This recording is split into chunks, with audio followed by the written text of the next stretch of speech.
Bonjour, je suis Aude de Villerocher, experte auprès des femmes qui veulent continuer à prendre soin des autres tout en prenant soin d'elles-mêmes. Bienvenue à vous qui nous rejoignez pour ce webinaire sur comment accompagner un enfant de moins de 10 ans dans un changement de pays. Il y a beaucoup d'informations dans ce titre, accompagné parce que ça fait référence à votre rôle de parent, moins de 10 ans parce qu'on ne va pas accompagner de la même façon un enfant de moins de 10 ans qu'un adolescent, et puis changement de pays parce que j'avais envie d'élargir le sujet au sujet de l'expatriation, à des sujets du terme qu'on entend parfois d'impatriation, retour en France ou en Belgique ou au Québec pour tous ceux qui nous écoutent d'un pays francophone, il y a aussi certains pays d'Afrique. Et puis aussi pour m'adresser aux personnes qui sont des expatriés de longue date et qui en sont à leur deuxième, troisième, voire quatre ou cinquième destination et qui à chaque fois doivent reconstruire quelque chose dans un nouveau pays. Alors voilà comment j'ai structuré mon intervention. Qu'est-ce qui se passe avant de partir? Qu'est-ce que vous pouvez dire à votre enfant? Comment régler la question scolaire? Et puis des mots aussi sur les premiers mois dans le nouveau pays. Pour aller plus loin, je voulais quand même poser au début quelque chose au sujet des enjeux d'un changement de pays, le cycle émotionnel en fait qui se joue généralement lorsqu'il y a un nouveau déménagement, une nouvelle destination, et puis quelques mots-clés sur l'attitude ou le sens à donner à certaines choses que vos enfants vont vivre de leur côté. Concernant le premier coup d'œil sur le cycle d'expatriation, si vous avez imprimé le document que j'ai joint au lien qui vous a été envoyé, vous verrez ces fameux cycles avec d'abord la partie qui s'appelle la lune de miel, qui est l'euphorie de l'arrivée, le moment où on est dans tout l'enthousiasme de l'arrivée, de cette décision qu'on a prise de ce déménagement. Puis le choc culturel qui découle en fait de la déception par rapport aux différences que l'on rencontre. Au-delà de la déception, je dirais aussi par rapport à la nouveauté, le fait que l'on est un petit peu surpris et un petit peu mis en porte-à-faux. Donc voilà, je dépasse un peu la notion de la déception pour la notion de la nouveauté et de l'adaptation permanente que ça génère, enfin la nécessaire adaptation permanente. Et puis après, bah, cette adaptation faisant petit à petit son chemin, étant de moins en moins coûteuse pour la personne, il y a la remontée de la satisfaction dans une période dite d'acclimatation, puis la stabilisation dans la période dite d'adaptation, qui en fait, d'une adaptation, on est moins dans le regret de ce qu'on avait avant, mais dans une certaine satisfaction à ce qu'on a dans ce nouveau pays. Ces cycles-là sont vrais pour vous adultes et à l'heure où je vous parle, je peux imaginer que vous n'êtes pas encore parti et que vous êtes dans la période pré-euphorique, on va dire pré-lune de miel, où cette nouveauté s'offre à vous. Elle a été dans la majeure partie des cas choisie et il y a une certaine excitation qui se passe. En tout cas au niveau des adultes. On verra qu'au niveau des enfants, ça peut être un petit peu plus complexe. Ces cycles de vie, ils sont vrais pour les adultes, ils sont vrais aussi pour les enfants. C'est pour ça que je vous les mets ici, parce que je crois vraiment qu'un œil averti en vaut deux et que si vous le savez par ailleurs, par avance, vous serez un peu moins perplexe. Et puis, le but de mon intervention, c'est aussi de vous donner des moyens de faire durer cette période d'euphorie de l'arrivée et de la faire durer, mais surtout d'atténuer la partie choc culturel parce que justement, vous serez un petit peu moins surpris. Le sujet de cette conférence, bien sûr, ce sont les enfants. Donc, je voudrais vraiment rappeler les choses suivantes. L'enfant doit être préparé à un déménagement. C'est vraiment un événement majeur dans la vie. Et aussi jeune soit-il, il y sera sensible. Je dis ça pour désamorcer la pensée comme quoi peut-être cela n'est pas compliqué pour lui de déménager. Je pense que si vous êtes là, c'est que vous n'êtes pas dans cette logique-là, mais je préfère vous le redire. Et puis, le temps de l'enfant n'est pas celui du parent. Les enjeux de l'enfant ne sont pas ceux des parents. Ça, c'est deux petites phrases à avoir en tête pour bien vous mettre à la portée de ce que va vivre votre enfant, mais c'est ce que je vais développer maintenant, bien sûr. Alors, avant de partir, mettez toutes les choses de votre côté pour que les choses se passent le mieux possible. Une des questions qui vient souvent est la notion de, excusez-moi, dire ou ne pas dire déjà à son enfant qu'on va partir.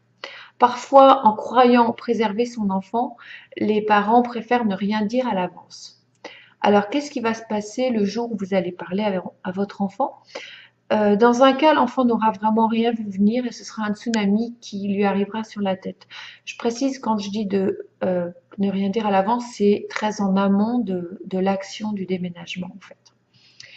L'enfant, en fait, dans ce cas-là, n'a ni le temps d'intégrer ce qui se passe, ni le temps de cheminer avec ses questions, ni le temps de se préparer. Et le risque, c'est qu'il se sente pris en otage d'une décision qui va lui laisser un souvenir amer et que cela le complique son arrivée dans le nouveau pays. Dans un autre cas, l'enfant perçoit que quelque chose se trame et il n'osait pas en parler parce qu'il sentait qu'il y avait quelque chose de tabou puisque ça se discutait entre ses parents. Et là, le risque est soit qu'il s'en désintéresse complètement, soit qu'il l'exprime à une manière très détournée, qu'il sent que quelque chose se passe et vous observerez alors un changement de comportement de sa part, des colères, de l'angoisse, des renfermements. Il faut bien comprendre, en fait, qu'en croyant protéger son enfant, en gardant les choses secrètes, on se protège surtout soi-même d'avoir à faire face à ce qu'on va générer comme émotion chez son enfant. Et puis, on le prive aussi de son autonomie de réagir et de s'adapter. Donc vraiment, je crois que l'idée de protéger en ne disant pas est une absurdité finalement. Et le mieux est vraiment de dire. Alors bien évidemment, la question suivante va être comment faut-il dire? Alors comment dire le plus simplement possible, avec des mots les plus simples possibles, sans partir forcément dans les explications de pourquoi vous avez pris la décision de bouger. Nous avons choisi avec papa d'aller nous installer dans tel endroit pour telle et telle raison, mais qui seront des raisons d'enfants, je vais dire, pas des raisons d'adultes. C'est une très belle opportunité pour notre famille de vivre là. Nous sommes très heureux de te faire découvrir quelque chose. Quand je dis pas une raison d'adulte, c'est pas tant la carrière de papa ou de maman qui doit être mise en avant, mais plutôt l'expérience humaine. C'est ça qui va intéresser l'enfant, que représente cette nouvelle expatriation, cette première expatriation ou ce retour en France pour lui. Le plus simplement possible, ça veut dire aussi que l'enfant va avoir la possibilité de s'exprimer le plus simplement possible, c'est-à-dire qu'il va peut-être vous exprimer son mécontentement. À vous de vraiment lui donner le droit de ce mécontentement.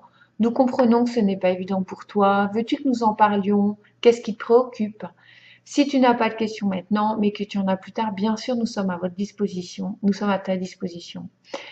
Et puis, si les questions ne cessent jamais au fil du temps, au bout d'un moment, vous pouvez aussi dire, je pense que tu te poses toutes ces questions. Alors, les questions auxquelles je pense, c'est quelle sera la voiture, comment sera la maison, est-ce que j'aurai une école, etc. Mais qu'est-ce qu'il y a qui t'inquiète vraiment? Et là, vous allez avoir une réponse qui parfois va vraiment vous étonner. Une réponse qui n'aura rien à voir avec vos préoccupations d'adulte, qui va concerner le retour quand tu auras, je sais pas, voir tel petit cousin ou une histoire familiale qui n'a rien à voir avec vous directement. Donc c'est vraiment important de se tourner vers ça, vers qu'est-ce qui te préoccupe toi mon enfant, et là vos réponses seront justes. De quoi as-tu besoin pour être moins inquiet? Et puis toujours, je sais que tu as la capacité de faire face à ce changement et je vais t'y accompagner.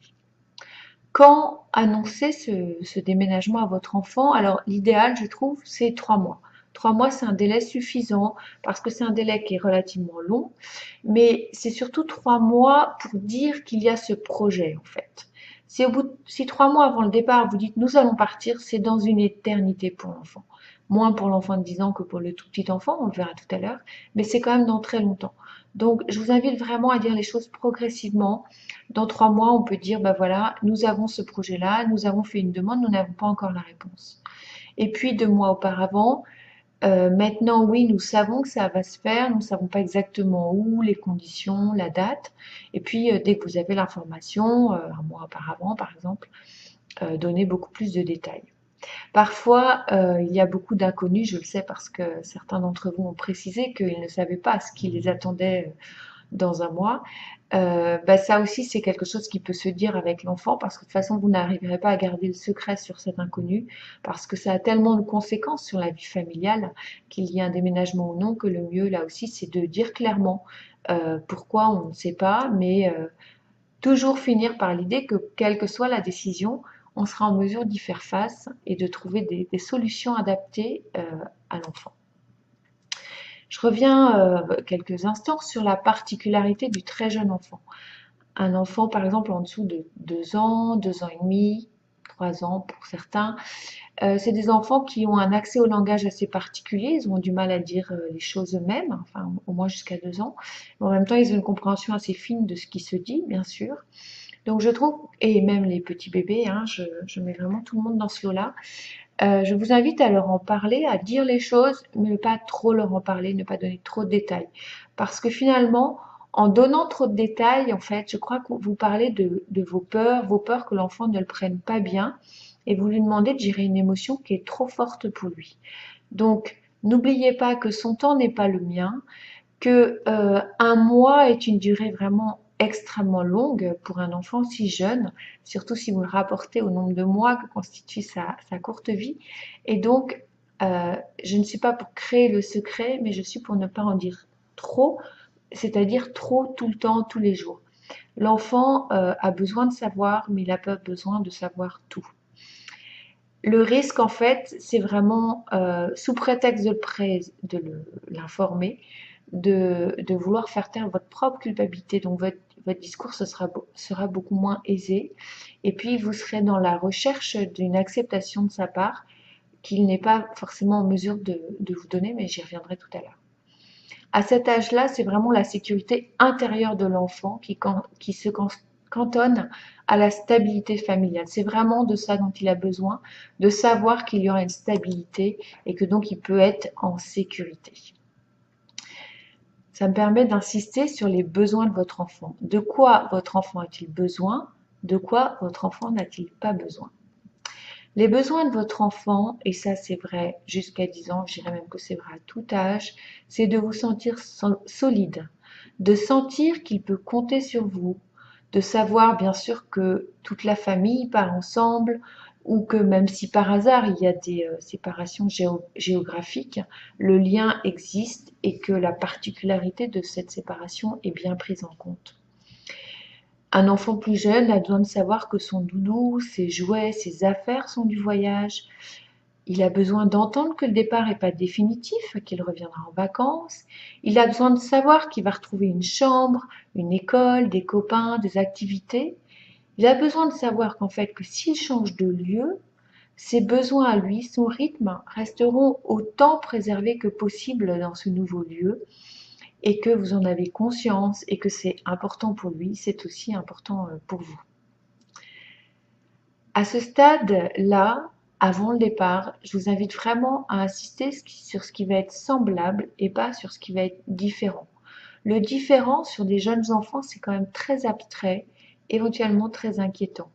Donc, si vous rassurez l'enfant sur cette stabilité, il sera beaucoup plus ouvert à la différence. De quoi votre enfant n'a-t-il pas besoin? Il n'a pas besoin de participer à toutes les étapes qui le dépassent. Il a besoin d'être un forfait des choix qui vont être faits dans leurs grandes lignes, mais pas forcément de tous les détails de la maison qu'on trouve ou qu'on ne trouve pas ou qu'on a voulu trouver mais qui finalement ne correspond pas, etc. Il a besoin de ne pas être au courant de tous vos doutes. Il a toujours besoin de votre solidité et que vous soyez positive. Il n'a pas besoin de voir que ça génère des émotions négatives chez les autres de la famille qui restent, les proches, les grands-parents, les cousins. Parce qu'il a besoin d'avoir un espace pour créer sa propre vie et sa propre découverte sans la culpabilité de l'émotion négative, de la tristesse de ceux qui restent. Donc c'est vraiment à vous en tant qu'adulte de le préserver de ça pour le coup.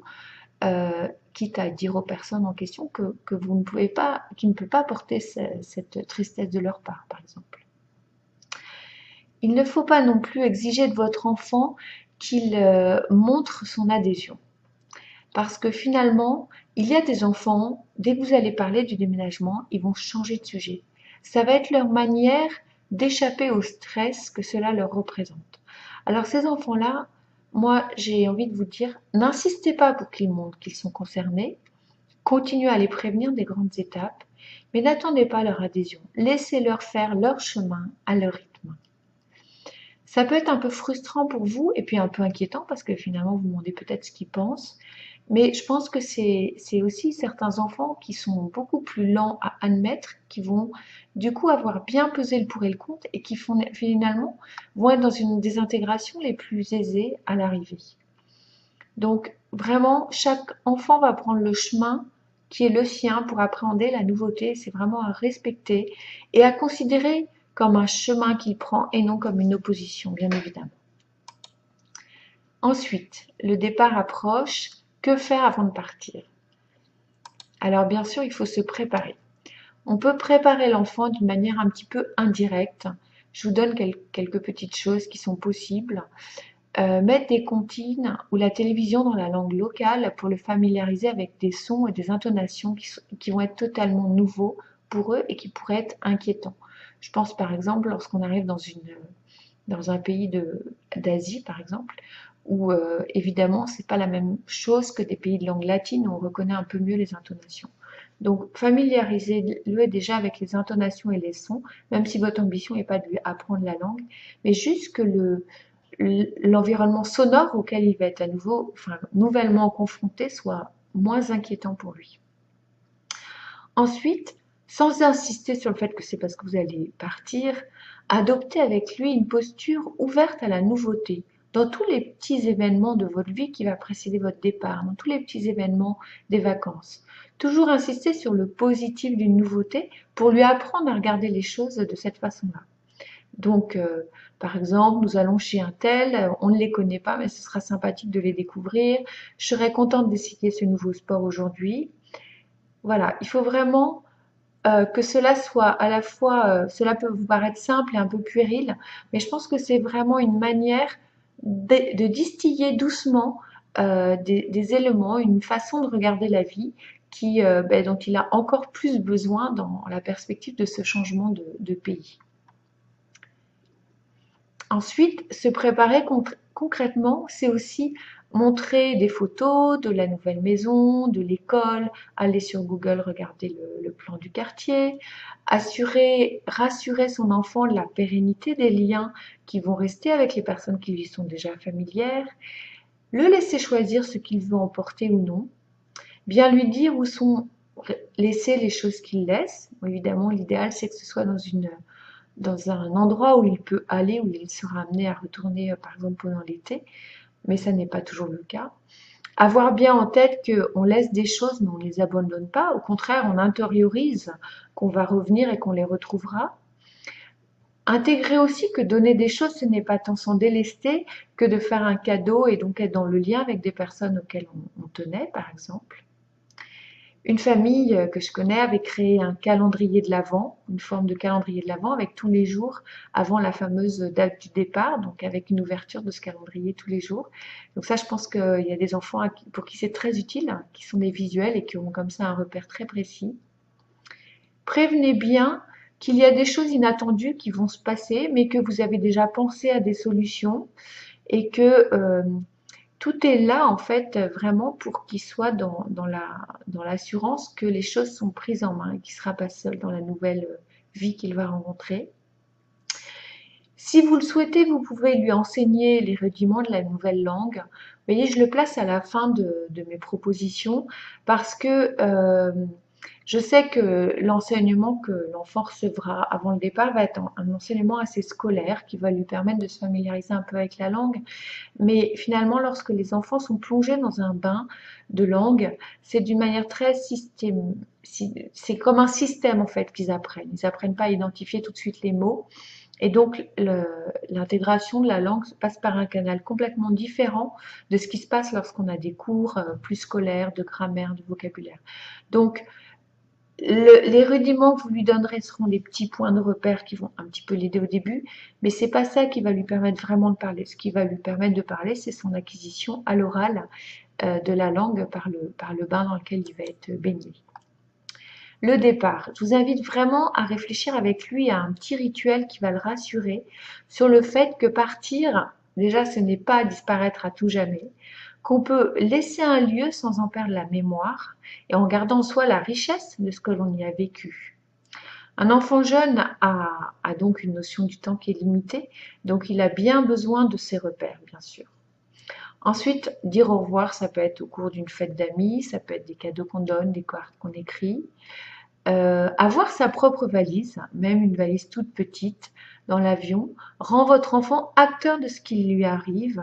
Et en général, ils savent très bien ce qu'ils veulent y mettre. Donc, à vous de le laisser faire, bien sûr, dans la mesure de la capacité de la dite valise. Et puis en précisant bien qu'il y a aussi la grosse valise qui est dans la soute de l'avion. Voilà, nous avons donc abordé la question de l'avant et du départ. Maintenant, je vais faire un zoom sur la question scolaire. La question scolaire, c'est une question très complexe, mais je pense qu'il faut la simplifier et ramener les éléments de décision à quelques critères voilà, de simplification. En tout cas, c'est les critères que je vous propose aujourd'hui.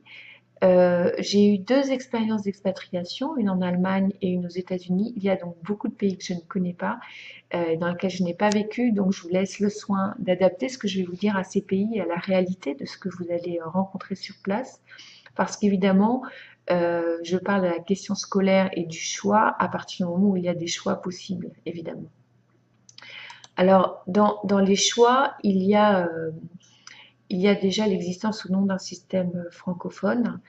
Il y a la possibilité ou non de rejoindre un système local. Il y a certains pays où ça n'a pas de sens.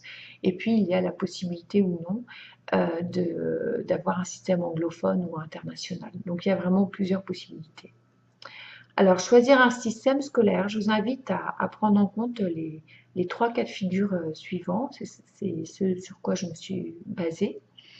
Vous arrivez de France et votre expatriation va durer 2 ans maximum. Et, euh, et a priori, vous reviendrez enfin j'ai dit de France, mais excusez-moi, c'était plutôt de votre pays, hein, ça peut être la Belgique. Et après, vous reviendrez dans votre pays après. Alors là, sans hésiter, jusqu'au collège inclus, je vous invite à choisir l'établissement qui permettra à votre enfant d'apprendre une seconde langue. 2 années d'enseignement français se rattrapent, même si c'est des années de collège. Il existe les fameux cours du CNED, mais il existe aussi d'autres modes d'apprentissage plus légers que le CNED. Il y a parfois des écoles de français dans les pays où vous serez, des initiatives privées, il y a des cours en ligne. Il y a vraiment beaucoup de choses. Et étant donné la plasticité du cerveau enfantin, je pense que c'est une opportunité formidable d'apprendre une seconde langue d'une manière, j'allais dire entre guillemets, un petit peu indolore. Bon, entre guillemets, parce qu'il y a d'autres aspects qui vont rentrer en ligne de compte.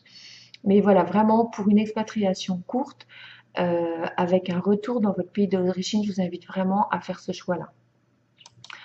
Ensuite, il y a les personnes qui arrivent d'un autre pays et qui vont dans un autre pays. Alors ça veut dire que potentiellement votre enfant a déjà 2 langues, celle du pays d'où vous venez, imaginons que vous venez d'Allemagne, enfin celle de votre pays d'origine, imaginons que vous venez de Belgique, puis celle du pays où vous avez eu votre première expatriation, imaginons que vous venez d'Allemagne, et vous allez dans un pays, on va dire, anglophone.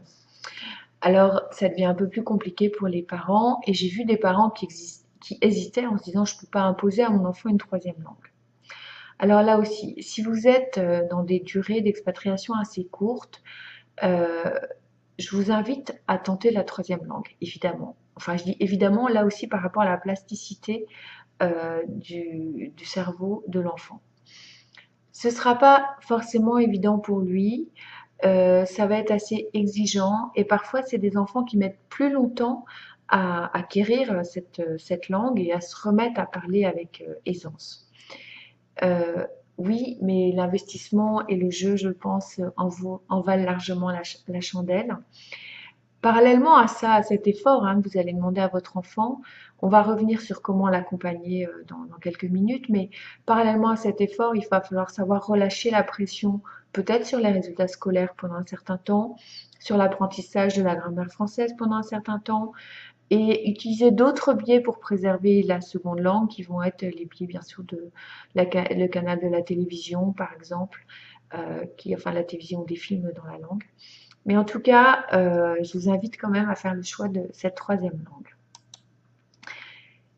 Vous arrivez d'un autre pays ou de votre pays et vous savez que vous allez rester là de nombreuses années.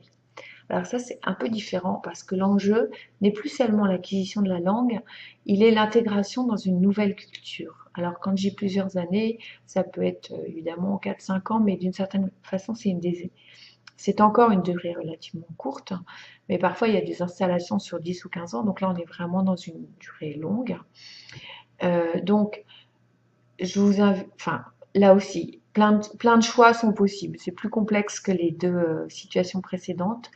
Vous pouvez choisir le système local avec le français à la maison, ce qui permet de garder la langue française à l'écrit et le cas échéant de pouvoir quand même faire des études en France après ce long séjour à l'étranger.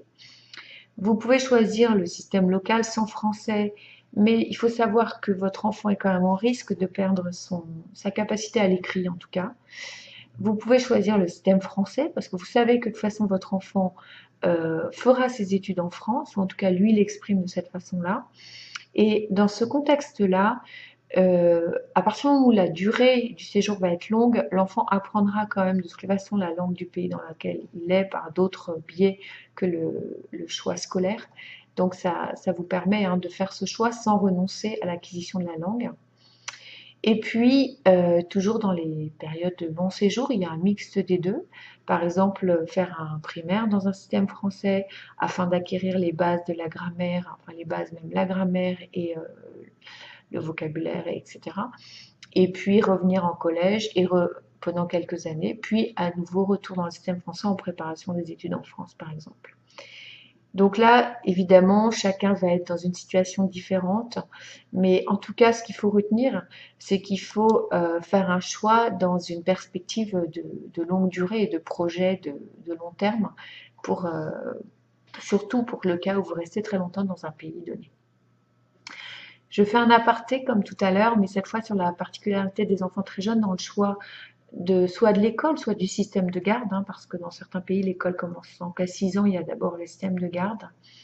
Donc, si vous souhaitez vraiment que l'enfant apprenne la langue, il faut choisir l'immersion totale et non le bilinguisme, parce que tout jeune, 2 ans, 4 ans, l'enfant est capable de renoncer complètement à la deuxième langue et garder sa première langue française. Donc, choisissez plutôt l'immersion totale. Cependant, il faut quand même que vous sachiez que tant que l'enfant n'a pas eu l'apprentissage écrit de la langue, il sera extrêmement difficile de lui conserver et cela va vous demander vraiment un effort et un investissement. Alors on dit souvent oui, il suffit d'avoir une nounou anglaise par exemple. En fait, moi je crois que ça dépasse le il suffit d'eux parce que l'enfant n'aime pas se différencier des autres.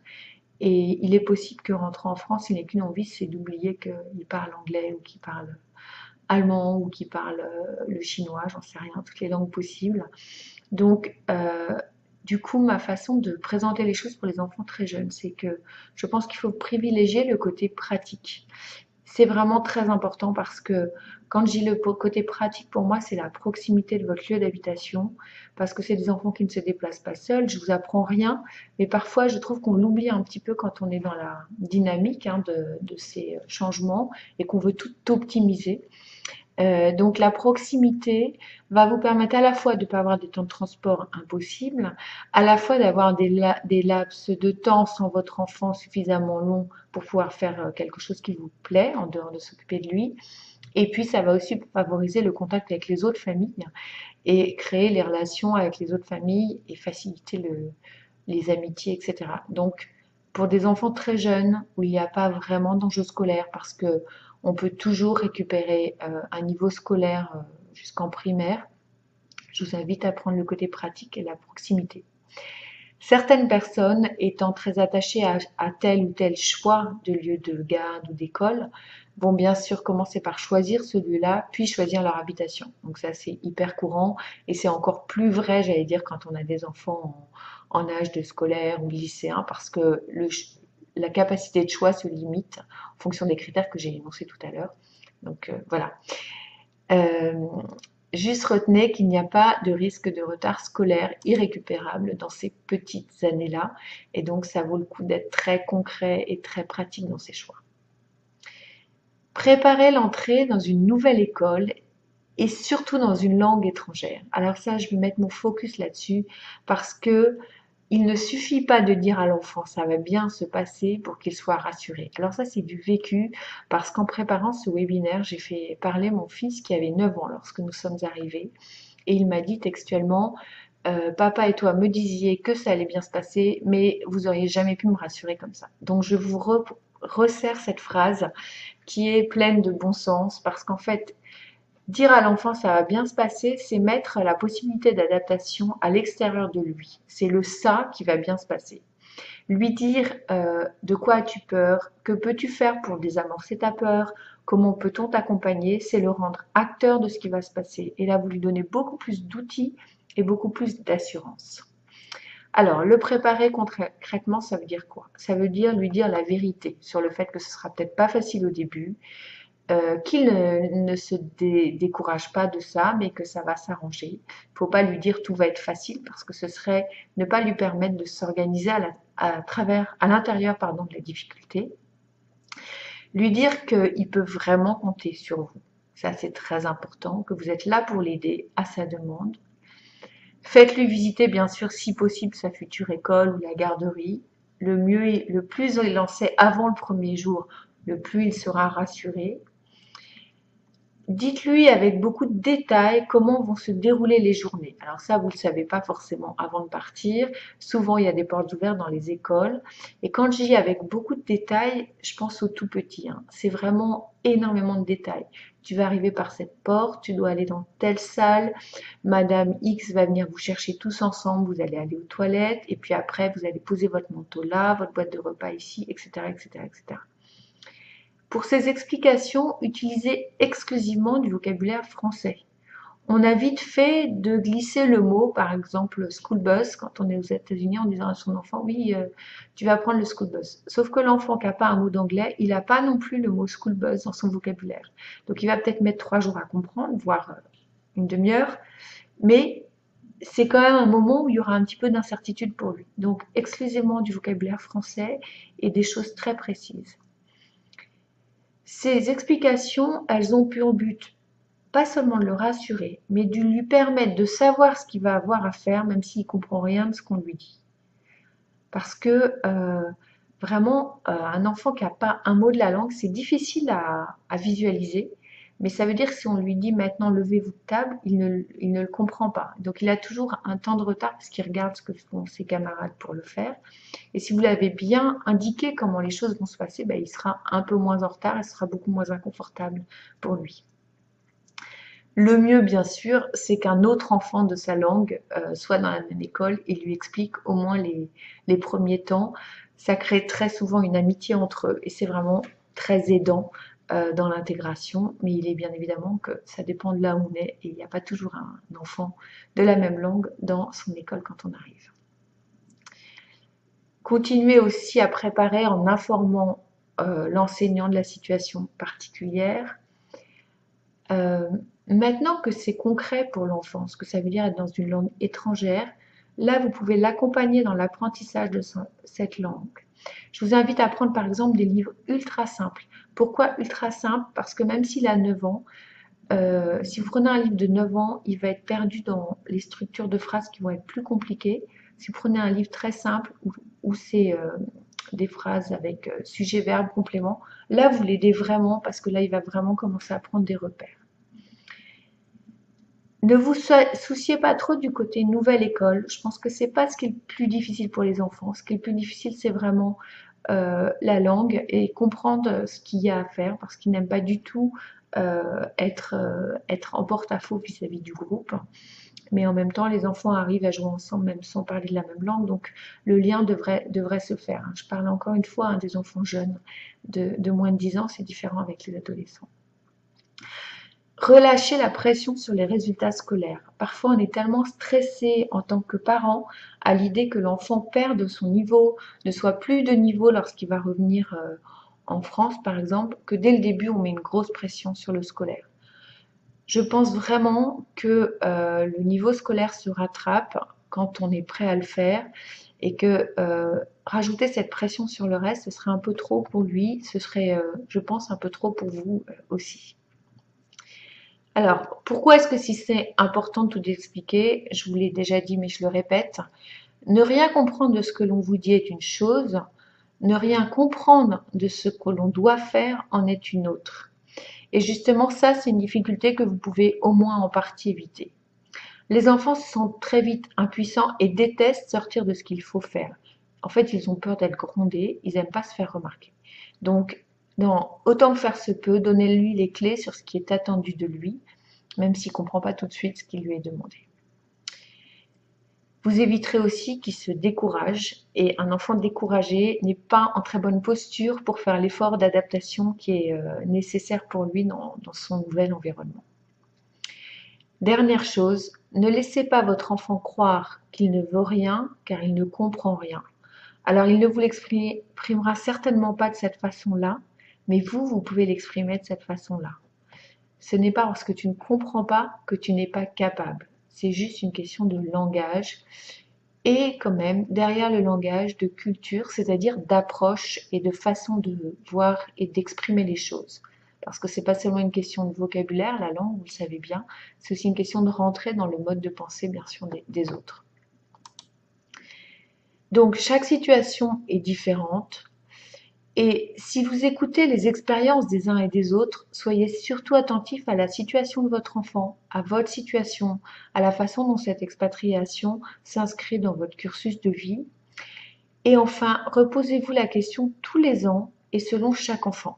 J'insiste là-dessus parce que une année qui s'est bien passée ne signifie pas que l'année suivante va bien se passer. Il faut vraiment être en grande discussion avec l'enfant et en grande cohérence par rapport à ce qu'on va attendre de lui.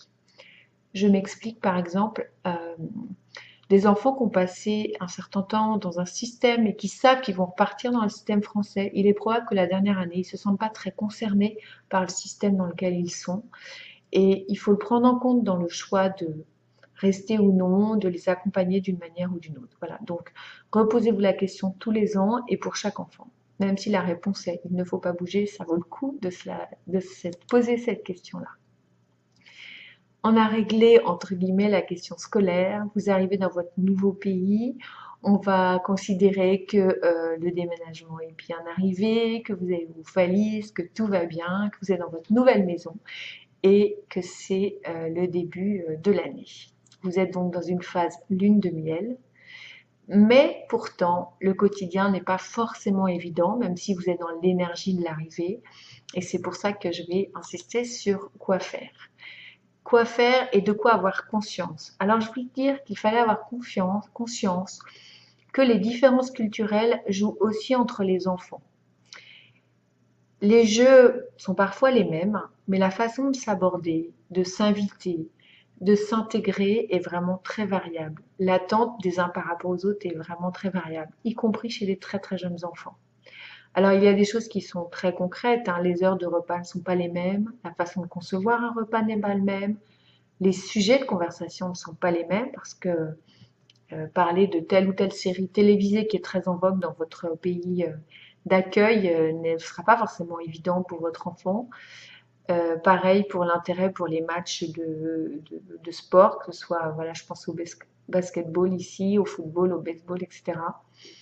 Les activités que l'on propose à ces invités ne sont pas les mêmes d'un pays à l'autre, les habitudes d'anniversaire, de présence ou non des parents. La télévision peut être ou ne pas être allumée en permanence. La spontanéité d'une invitation non prévue est possible ou non. Donc tout ça, c'est des choses qui vont rendre plus ou moins facile l'accès des enfants à d'autres enfants de leur pays d'accueil. Notamment dans les amitiés, c'est-à-dire que souvent l'enfant va avoir des bons camarades de classe, il ne va pas être seul toute la journée à l'école, mais ce ne sera pas forcément évident de passer le cap d'aller chez les uns ou de les amener chez vous. Et puis un truc qui à la fois est une évidence mais qu'il faut quand même avoir en tête, si vous êtes prêt, ouvert et disponible à faire d'autres connaissances, les personnes locales ne le sont pas toujours, soit parce qu'elles n'ont même pas l'idée que vous êtes dans cette demande, soit parce qu'elles s'en fichent, soit parce qu'elles n'ont pas le temps. Donc il faut être très, très tranquille et très pragmatique par rapport à ça et ne pas en faire une question identitaire en fait. C'est comme ce que je disais tout à l'heure. C'est pas parce qu'on comprend pas qu'on ne vaut rien, ce n'est pas parce qu'on n'est pas invité qu'on n'a pas de valeur. Et ça peut être très très fort pour les enfants et dur à vivre.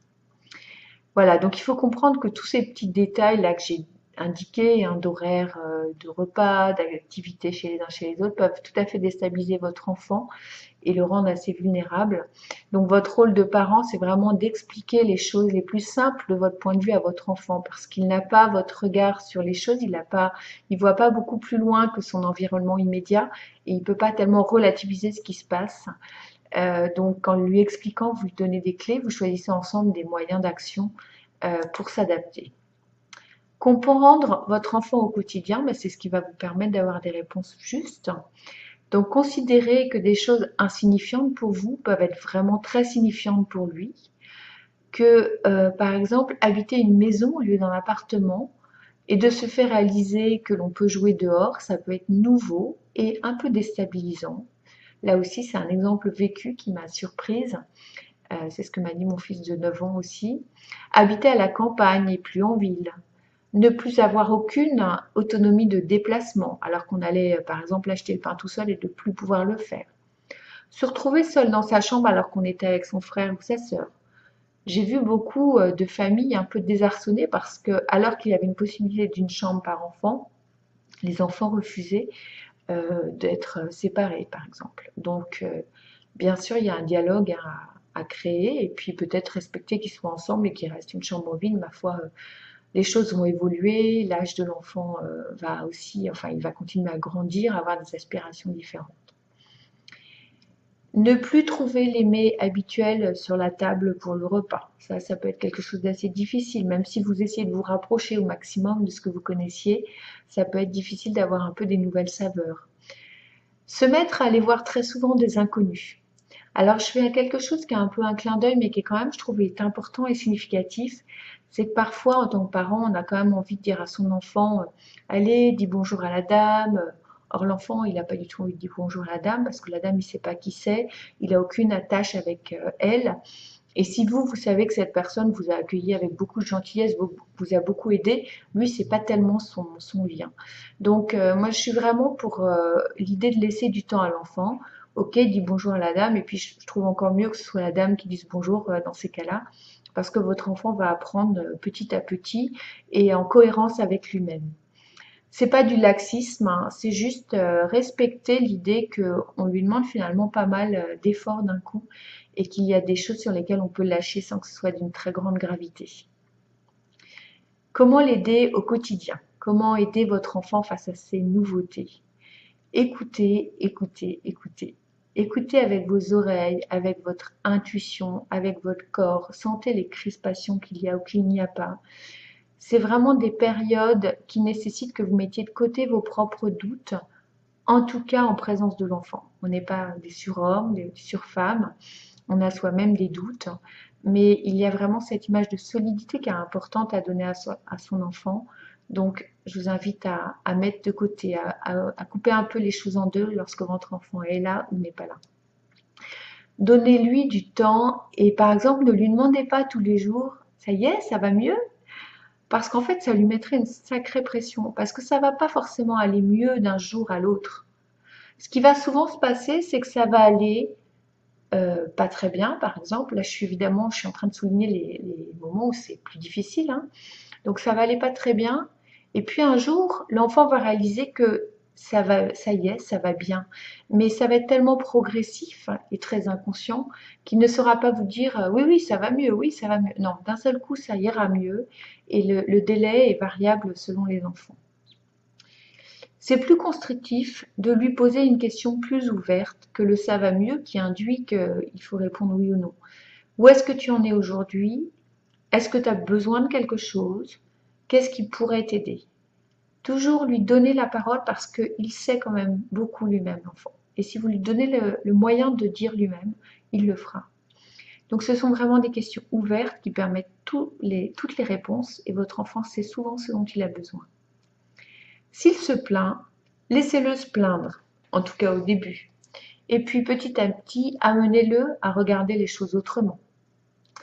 Alors pour ceux qui l'ont vu, il y a la vidéo Le cahier des choses chouettes que j'avais présenté il y a quelque temps, qui est par exemple un outil que vous pouvez utiliser pour que l'enfant regarde les choses autrement.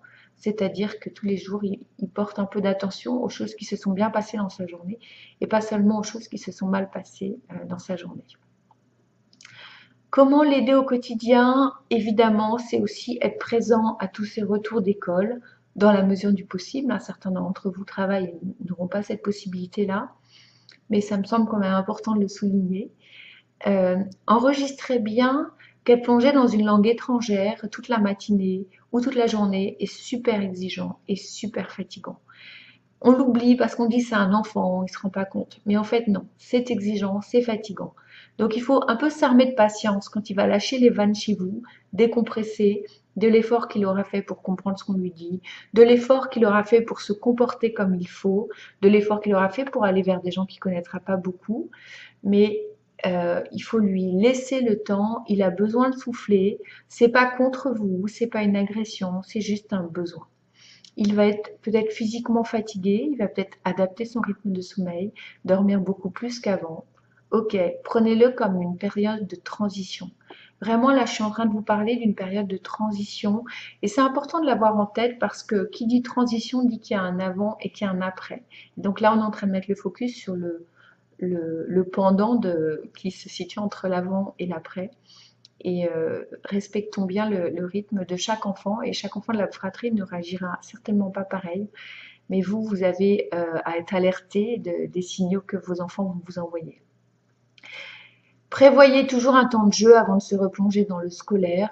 C'est du b.a.-ba, mais là aussi parfois dans un souci de bien faire, dans l'urgence d'avoir pas mal de conduite, d'avoir des enfants dans des niveaux de classe différents, on a du mal à laisser à ces enfants ce temps-là. Et peu importe si tout n'est pas parfaitement fait, les rencontres avec leurs enseignants sont là justement pour informer l'enseignant que tout ne sera peut-être pas forcément tout fait au début, que c'est pas un désintérêt, c'est juste une prise de marque. Il y a une autre chose qui est vraiment importante, idéalement à l'arrivée, c'est d'inscrire votre enfant à une activité qu'il pratiquait avant de partir et qu'il aime vraiment, parce que là aussi, ça lui créera une soupape, il se retrouvera dans quelque chose de connu.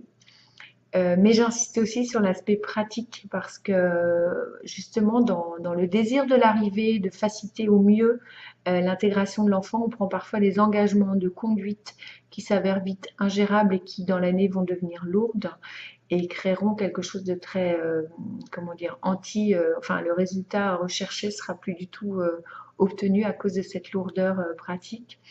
Donc voilà, mais cela dit, une activité qui lui plaît est vraiment essentielle dans son nouvel équilibre.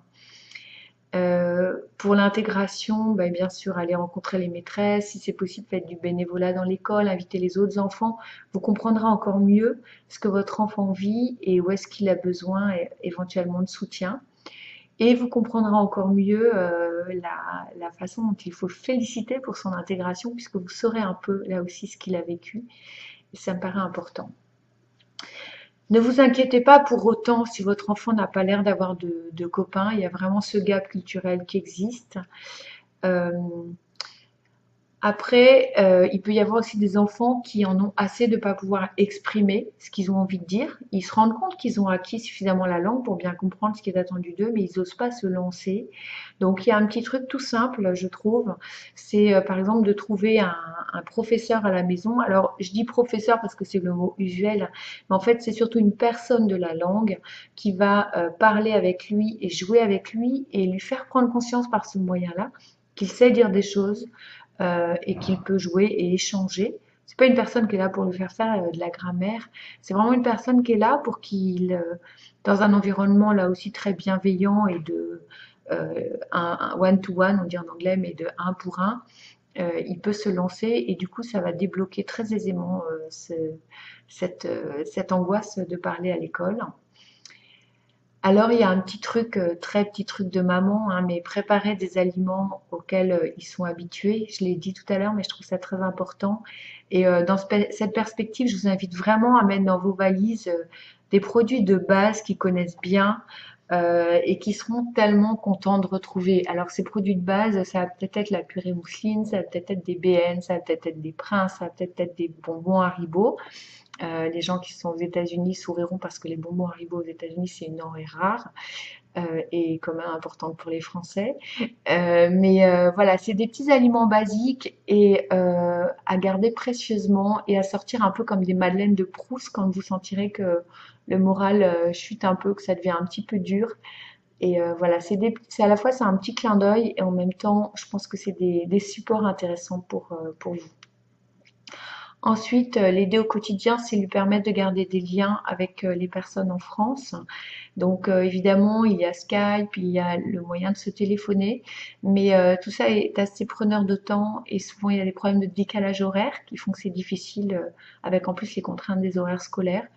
Donc créer un blog, une page Facebook, une petite newsletter familiale sont vraiment des moyens d'aider votre enfant. C'est un besoin qui va un peu s'estomper au fil des mois, hein. Là, je suis vraiment au début, à la première année, mais c'est quand même quelque chose dans lequel vos enfants vont puiser aussi de l'énergie dans les messages qu'ils vont recevoir pour aller à la rencontre de toutes les nouveautés, à la rencontre desquelles ils sont amenés à aller. Pour des enfants plus grands, je conseille l'inscription à un réseau social. Je le répète parce qu'il y a des familles qui sont très opposées à ça, mais je crois que bien sûr il faut enseigner l'enfant sur les limites de ce type de réseau, mais il n'empêche que c'est un bon moyen de vraiment garder le lien de manière, j'allais dire, non coûteuse avec les personnes qu'on a laissées derrière soi parce que ça se fait au fil de l'eau et du coup le lien se tisse et on a encore des choses à se raconter. Donc voilà, ça peut faire partie des choses que vous pouvez mettre en place pour aider votre enfant au quotidien. Un dernier point sur les amitiés, lorsqu'elles sont difficiles à nouer, comme je vous disais tout à l'heure, les enfants créeront certainement des liens avec leurs camarades de classe. Ce ne sera pas forcément évident pour vous de voir arriver à la maison les enfants en question ou de voir votre enfant ailleurs. Donc là aussi, je mets l'accent pour les enfants pour qui c'est difficile, hein, bien évidemment.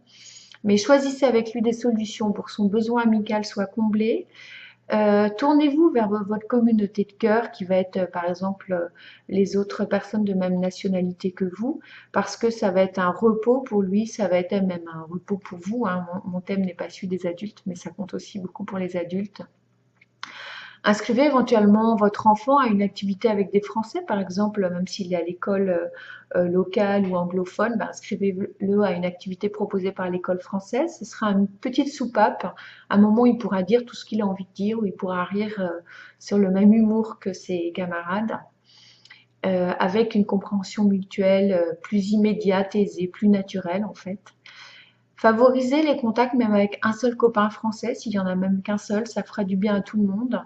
Et vous les entendrez parler, parler, parler et dire tout ce qu'ils ont eu à dire toute la semaine et qu'ils ont eu du mal à dire parce que c'est une langue étrangère par exemple. Donc là, vous leur donnez vraiment j'allais dire des vitamines hein, pour vivre les moments où c'est plus difficile grâce à ces contacts-là. Essayez de vous conformer aux habitudes locales. Le temps de cette adaptation, alors ça aussi c'est quelque chose qui concerne un peu les enfants et beaucoup les parents. Mais plus on se conforme, plus on est en proximité avec les locaux et plus je pense que le gap culturel est moins lourd quand on quitte un peu la période de la lune de miel, la période où on est un peu plus vulnérable aux changements et aux nouveautés qui s'offrent à nous. Petit à petit, vous pourrez réintégrer vos traditions et les proposer, mais faites-le progressivement. Et voilà, une fois de plus, ce n'est pas votre enfant qui est en cause s'il a du mal à nouer des amitiés. C'est vraiment la différence de nationalité, tout simplement. Il ne faut pas aller chercher beaucoup, beaucoup plus loin. Donc il faut lui dire à votre enfant, parce que vous êtes en train de forger sa confiance en lui à travers ces mots-là. J'ai fait un petit chapitre, on va dire, contre les idées reçues, parce que pour en avoir entendu hein, avant mon arrivée aux États-Unis, j'ai trouvé que ces idées faisaient pas mal de mal en fait. Donc une idée reçue, c'est dire que l'enfant sera bilingue au bout de 3 mois. Eh bien, tous les enfants ne sont pas bilingues au bout de 3 mois. Certains le sont, certains ne le sont pas. Et donc là aussi, inutile de s'attendre à ce résultat. Il y aurait quelque chose d'ambitieux et qui freinerait le côté naturel de l'acquisition de la nouvelle langue. Laissez donc à votre enfant le temps qu'il lui faut, sans juger le temps qu'il lui faut. Se faire des copains d'une autre culture, ce n'est pas facile même quand on est enfant. Donc l'idée reçue, c'est de dire oui, mais à 3 ans, tout est facile. Ben non, pas non plus à 3 ans. Soyez très pragmatique dans cette phase d'adaptation. Laissez un peu de côté le rêve d'expatriation que vous avez. Il va revenir, vous créerez cette expatriation dont vous rêvez petit à petit, mais parfois, sous prétexte de ce rêve, alors le plus classique, c'est de dire je veux pas d'amis, je veux pas m'intégrer dans le réseau local de ma nationalité en arrivant. Je veux être uniquement en lien avec des locaux, par exemple. Ça s'avère plus ou moins facile selon les pays dans lesquels vous êtes. C'est en ça que je dis qu'il faut être pragmatique et puis petit à petit, ben, bien sûr, vous créerez des liens avec des locaux, mais votre besoin d'amitié, de soutien va peut-être être plus aisé au début avec des personnes de votre propre nationalité. Donc, il ne faut pas le juger, c'est un fait. Ça fait partie du développement du cursus lorsqu'on est en expatriation. Et puis, en tant qu'adulte, occupez-vous aussi de vos besoins à vous, de ce que vous aimez, parce que ça vous aidera à satisfaire les besoins de vos enfants, parce que vous aurez un équilibre qui vous aidera à satisfaire les besoins de vos enfants. Non pas que si vous ne le faisiez pas, vous ne pourriez pas les aider, hein. On entend parfois que si la maman va bien, l'enfant va bien. Moi, j'ai vu plein d'enfants qui allaient bien avec des mamans qui n'allaient pas bien. Mais ce sera justement moins dur pour la maman de rendre les choses plus simples pour son enfant si elle a pris en compte ce dont elle avait besoin. Je mets un bémol tout de suite parce que c'est la même chose pour les papas.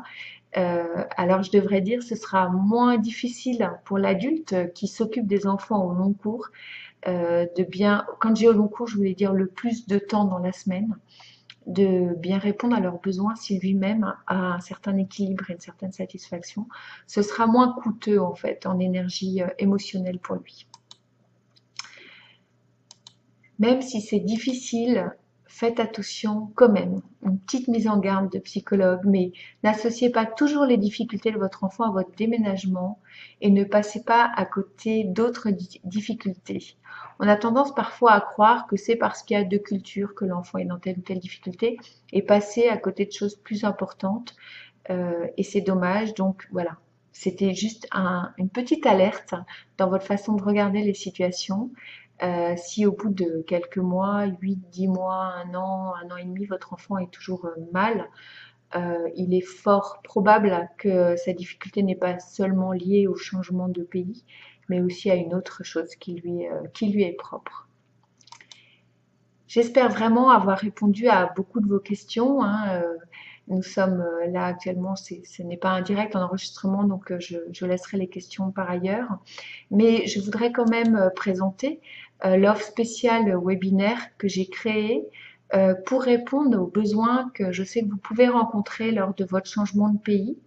Donc les objectifs de cette offre, qui a un nom ultra simple, hein, accompagner ses enfants dans un changement de pays, et de vous soutenir dans votre rôle de parent, de vous donner des clés, des outils, des solutions, de vous offrir un moment pour déposer ce qui est lourd aussi pour vous, et donc de vous permettre finalement d'y voir plus clair dans ce que vous vivez, dans ce que vivent vos enfants, pour ajuster vos réponses et contourner votre solitude. Les résultats de cet accompagnement, dont je vais donner le contenu tout à l'heure, c'est un atterrissage dans votre nouvelle vie beaucoup plus en douceur, casser la solitude de l'arrivée lorsqu'on n'a pas encore créé des liens très forts avec les personnes qui sont déjà sur place et que ceux qui sont restés dans le pays d'avant ne comprennent pas forcément ce qu'on traverse. Alors c'est moins vrai lorsque vous allez d'une expatriation à l'autre, c'est plus vrai quand le pays d'avant est votre pays d'origine, parce que souvent il y a une projection où ah, c'est tellement génial d'aller habiter à tel endroit que les personnes n'ont pas conscience de l'énergie que ça va vous demander. Donc c'est pour ça que je parle de casser cette solitude.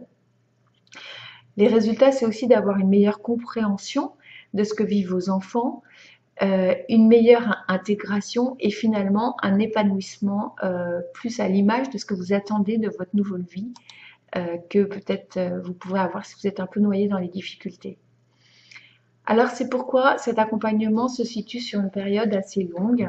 Si vous vous décidez avant le 25 juin, il va s'étendre sur 5 mois par plusieurs biais. Alors, première étape de cet accompagnement, ça va être un rendez-vous individuel de 60 minutes où nous pourrons décortiquer un peu là où vous en êtes, quelles sont les choses importantes pour vous, quelles sont les choses qui vous inquiètent, quelles sont les choses qui sont aisées.